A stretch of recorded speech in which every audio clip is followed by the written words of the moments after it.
Hello friends, आप सभी का हमारे चैनल पे स्वागत है। आज हम लोग रणजीत सिंह के बाद जो पंजाब की स्थिति थी उसके बारे में पढ़ेंगे। इसके पहले वाले वीडियो हम लोग रणजीत सिंह और उनकी प्रशासनिक व्यवस्था के बारे में पढ़ चुके हैं। ठीक है, आज रणजीत सिंह के बाद कौन उनका उत्तराधिकारी हुआ और प्रथम आंग्ल सिख युद्ध के बारे में, उसके बाद कौन कौन सी संधि हुई, द्वितीय आंग्ल सिख युद्ध के बारे में, उसके बाद कौन सी संधि हुई, इन सब के बारे में हम लोग डिटेल से पढ़ेंगे। आइए, ठीक है। देखिए, रणजीत सिंह के बाद उनका पुत्र खड़क सिंह जो है राजा बनता है। यह 1840 ईस्वी में इसकी मृत्यु हो जाती है। ठीक है, 1840 ईस्वी में इसकी मृत्यु हो जाती है। उसके बाद नौनिहाल उनका पुत्र था और इसी समय उसकी भी मृत्यु हो जाती है 1840 ईस्वी में, जो उनका खड़क सिंह के बाद सबसे योग्य पुत्र था। ठीक है, लेकिन जब नौनिहाल सिंह की मृत्यु हो जाती है, कोई उत्तराधिकारी नहीं बचता है, तो खड़क सिंह की विधवा चांद कौर, कौन? चांद कौर, और रणजीत सिंह के एक और पुत्र थे शेर सिंह। चांद कौर और शेर सिंह के मध्य जो है युद्ध होता है। किसकी मदद से होता है? खालसा सेना की मदद से। ठीक है, खालसा सेना की मदद से जो है चांद कौर और शेर सिंह के मध्य युद्ध होता है और इसमें जो है खालसा सेना की मदद से चांद कौर का वध कर दिया जाता है। यानी शेर शाह की तरफ से खालसा सेना जो थी, ये इनका शेर शाह का समर्थन किया और चांद कौर का वध कर दिया गया। ठीक है, इसके बाद शेर सिंह राजा बना। कौन बना? शेर सिंह राजा बना 1840 ईस्वी में। ठीक है, और जब 1840 ईस्वी में यह राजा बनता है तो इनकी चांद कौर का समर्थक था अजीत सिंह। चांद कौर का समर्थक था अजीत सिंह जो था, उसने बाद में शेर सिंह की हत्या कर दी। ठीक है, 1843 ईस्वी में 1843 ईस्वी में शेर सिंह की हत्या कर दी।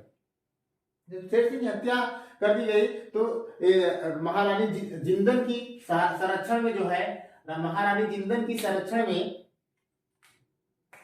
महारानी जिंदल की संरक्षण में जो है दिलीप सिंह को 1843 में राजा बनाया गया। दिलीप सिंह अल्पवयस्क थे, छोटे थे, इसलिए जिंदल ने इनका संरक्षण किया है। जिंदल की संरक्षण में दिलीप सिंह राजा बनते हैं। ठीक है, तो जब दिलीप सिंह राजा बनते हैं तो उसी समय जो है प्रथम आंग्ल सिख युद्ध हो जाता है। प्रथम आंग्ल सिख युद्ध जो था वह कहा जाता है महारानी जिंदल के महत्वाकांक्षा का परिणाम था। ये जो प्रथम आंग्ल सिख युद्ध था, यह महारानी जिंदल के महत्वाकांक्षा का परिणाम था। ठीक है, और जो प्रथम आंग्ल सिख युद्ध था, याद रखिएगा, 1845 से लेकर 1846 ईस्वी तक चला और इसमें चार लड़ाइयां हुई जिसका कोई निर्णायक परिणाम नहीं निकला। चार लड़ाइयां कौन कौन सी हुई, याद रखिएगा क्रम से। पहले मुदकी में हुई। कहां हुई? मुदकी में हुई 18 सितंबर 1845 ईस्वी को। ठीक है, दूसरा फिरोज शाह में हुआ 12 दिसंबर 1845 ईस्वी में। ये स्थान के नाम है। इन स्थानों पर जो है चार लड़ाइयां अंग्रेजों और सिखों के मध्य हुआ था। ठीक है, दूसरा बद्दोबाल में हुआ, चौथा जो है, तीसरा बद्दोबाल में हुआ, चौथा जो है अलीवाल में हुआ। ये 18 जनवरी 1846 ईस्वी में, 28 जनवरी 1846 ईस्वी में। ठीक है, हुआ। लेकिन इन मुदकी, फिरोज शाह, बद्दोबाल, अलीवाल, इनका कोई परिणाम इस युद्ध का नहीं निकला। जो निर्णायक युद्ध हुआ वह हुआ सबराव का युद्ध। याद रखिएगा, बहुत महत्वपूर्ण है, यही महत्वपूर्ण है। सबराव का युद्ध कभी कभी पूछता है, सबराव का युद्ध कब हुआ था? इंपॉर्टेंट है। सबराव का युद्ध हुआ था 10 फरवरी 1846 ईस्वी को हुआ था। 10 फरवरी 1846 ईस्वी को हुआ था। इस युद्ध में क्या हुआ? सिख पराजित हुए।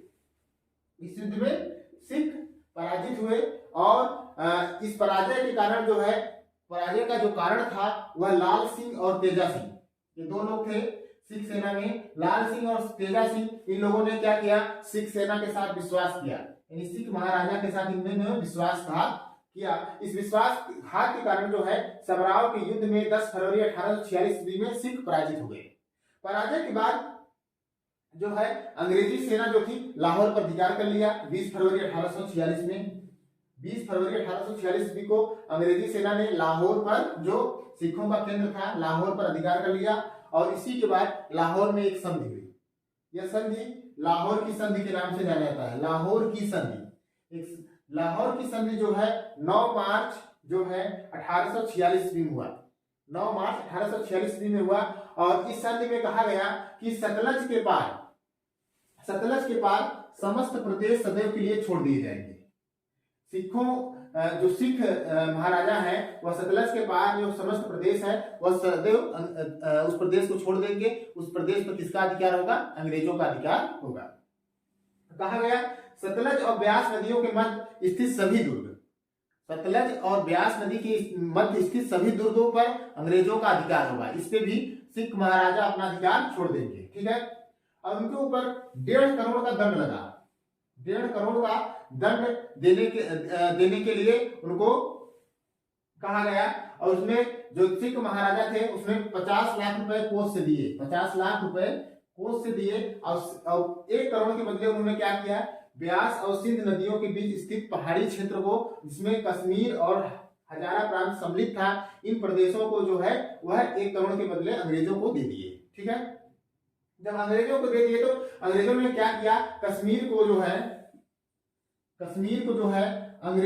अंग्रेजों को 1 करोड़ के बदले कश्मीर गुलाब सिंह को बेच दिया। अंग्रेजों ने क्या किया कि उस 1 करोड़ के बदले उन्होंने कश्मीर को जो है गुलाब सिंह को बेच दिया। कश्मीर को जो है गुलाब सिंह को बेच दिया। ठीक है, और इस संधि में और क्या कहा गया कि जो सिख सेना है वह 12,000 घुड़सवार और 20,000 पैदल सेना से अधिक सैनिक नहीं रखेगी। जो सिख सेना है वह 12,000 घुड़सवार और 20,000 पैदल सैनिक से अधिक नहीं होगी। ठीक है, अगला जो था दिलीप सिंह को महाराजा बनाया गया। दिलीप सिंह को महाराजा बनाया गया, जिंदन को उनका सरीक्षिका बनाया गया और लाल सिंह को उसके वजीर के रूप में बनाया गया। ठीक है, और एक अंग्रेज रेजिडेंट कहां? एक अंग्रेज रेजिडेंट लाहौर में नियुक्त कर दिया गया हेनरी लॉरेंस के नेतृत्व में। हेनरी लॉरेंस के नेतृत्व में एक अंग्रेज रेजिडेंट जो है लाहौर में नियुक्त कर दिया गया।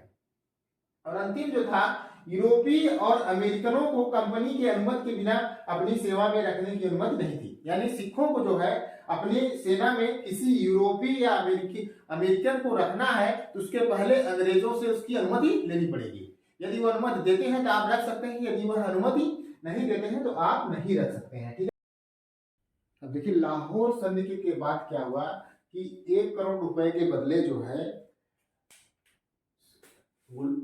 अंग्रेजों ने गुलाब सिंह को जो है कश्मीर भेज दिया था। ठीक है, जब कश्मीर भेज दिया तो सिखों ने इस बात को लेकर विद्रोह कर दिया और विद्रोह का अंग्रेजों ने दमन कर दिया। ठीक है, विद्रोह का अंग्रेजों ने दमन कर दिया और फिर अंग्रेजों ने दिलीप सिंह से जो है पुनः संधि किया, दूसरी संधि। लाहौर संधि के बाद जब कश्मीर में विद्रोह होता है, विद्रोह का दमन करते हैं, फिर दिलीप सिंह से पुनः संधि किया। ठीक है, इस संधि का नाम था भैरववाल की संधि। क्या नाम था उसका?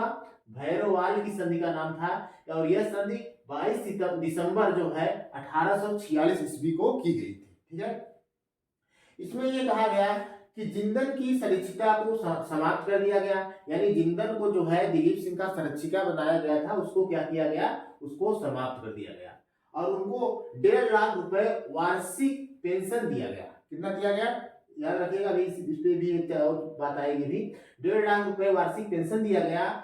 और दूसरा 8 सिख सरदारों की एक परिषद बनाई गई जिसमें अंग्रेज रेजिडेंट की अध्यक्षता में शासन के कार्यों के लिए नियुक्त किया गया।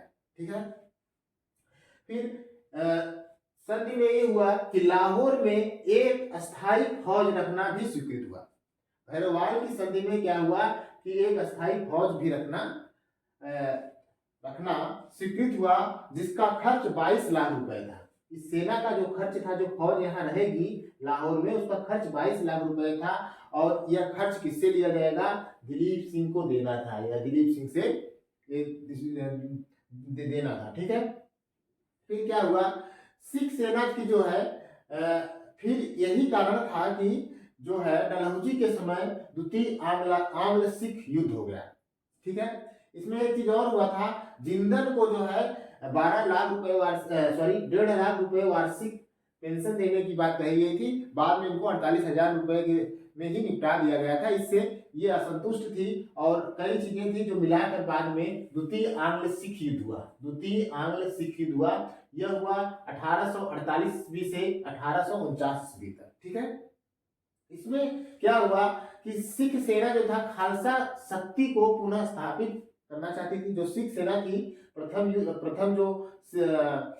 जो आंग्ल सिख युद्ध हुआ था, उसके बाद जो है खालसा की शक्ति को पुनः स्थापित करना चाहती थी और रानी जिंदल के साथ बुरा व्यवहार किया गया था। ठीक है, और इतना बुरा व्यवहार कि इनकी पेंशन जो 1.5 लाख रुपए डिसाइड किया गया था, उसको 48,000 तक सीमित कर दिया गया था और इनकी जो है इनके गहने उतरवा लिए गए थे। ठीक है, मुल्तान के गवर्नर मूलराज को अंग्रेजों के द्वारा अपदस्थ कर दिया गया। इन्हें मतलब मूलराज को, जो मुल्तान का गवर्नर था, उसको हटा दिया गया। इस बात को लेकर जनता में विद्रोह हो गया। ठीक है, डलहौजी को बहाना मिल गया। जब ये विद्रोह हो गया जनता का, तो डलहौजी को बहाना मिल गया और युद्ध की घोषणा कर दिया। यही युद्ध जो है द्वितीय आंग्ल सिख युद्ध कहलाता है। 1848 से लेकर 1849 ईस्वी तक चला था। ठीक है, और इस द्वितीय आंग्ल सिख युद्ध में जो है कुल 3 युद्ध हुए थे। इसमें एक रामनगर का युद्ध था जो 22 नवंबर 1848 ईस्वी को हुआ था। दूसरा चिलियावाला का युद्ध हुआ था, 13 फरवरी 1849 ईस्वी को हुआ था। तीसरा जो है गुजरात का युद्ध हुआ था, 21 फरवरी 1849 ईस्वी को हुआ था। ठीक है, तो ये तीनों जो युद्ध था, ये किसके नेतृत्व में लड़ा गया था? एक गाफ के नेतृत्व में लड़ा गया था। ये तीनों युद्ध गाफ के नेतृत्व में लड़ा गया था। इसमें अंग्रेजों को बहुत ज्यादा जो है कोई सफलता नहीं मिली। ठीक है, जो फिर इस गुजरात युद्ध में जब ये पराजित हो गए, बहुत ज्यादा इनको नुकसान उठाना पड़ा अंग्रेजों को, तो उन्होंने क्या किया, गाफ के स्थान पर जो है चार्ल्स नेपियर को, किसको? चार्ल्स नेपियर को सेना का कमान सौंपा। ठीक है, फिर क्या हुआ, सिख सेना ने आत्मसमर्पण कर दिया 29 मार्च 1849 ईस्वी को। कब? 29 मार्च 1849 ईस्वी को पंजाब राज्य को डलहौजी अंग्रेजी राज्य में मिला गया। 29 मार्च 1849 ईस्वी को 29 मार्च 1849 ईस्वी को जो है पंजाब राज्य को डलहौजी में कहा मिला लिया? अंग्रेजी राज्य में मिला लिया। ठीक है, दिलीप सिंह को 5 लाख रुपए देकर वार्षिक पेंशन देकर 5 लाख वार्षिक पेंशन, कितना? 5 लाख वार्षिक पेंशन देकर इंग्लैंड भेज दिया। ठीक है, और दिलीप सिंह वहां ईसाई धर्म ग्रहण कर लिए। लेकिन जब बाद में वह पुनः पंजाब लौटे तो उन्होंने अपना धर्म स्वीकार कर लिया। ठीक है, और दिलीप सिंह कोहिनूर हीरा लेकर अंग्रेजों ने क्या किया, दिलीप सिंह से कोहिनूर हीरा लेकर राज ब्रिटिश मुकुट में लगा दिया। ये था आपका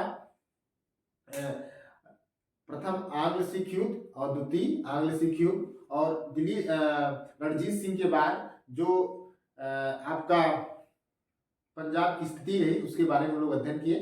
ठीक है, आज यहीं तक, धन्यवाद।